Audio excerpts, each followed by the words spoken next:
تحدي جديد يعني وبيقول من حيدر ولا شمعة تحت المية. انا عملتها قبل كده دي، ده حلقه مكسره الدنيا على اليوتيوب. ولعت نار تحت الميه وعرفتهم ازاي كمان يعملوها في البيت. يا ابني بيقول شماعة مش نار، مش مجرد نار. احنا في الحلقه دي اتعلمنا ان ما ينفعش نولع اي نار وخلاص تحت الميه، في ماده معينه وبنعمل عليها حاجه معينه وفي ظروف معينه بالظبط. ولع شمعة تحت المية. مفيش فايده. ادي الميه، ادي الشمعه. حلو، ادي مية يا حيدر وادي شمعة يا حيدر. ماشي، وادي الشمعه وادي نار يا حيدر. اي ايه ده؟ بقول لك شمعة تحت الماء.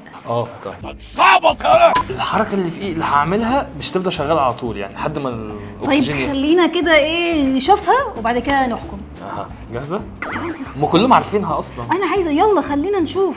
حيدر اتفرج. اتفرج يا حيدر. اهي شايفها بتنزل تحت المية اهي. شايف يا حيدر وصلت فين؟ حيدر تحت شمعة تحت المية.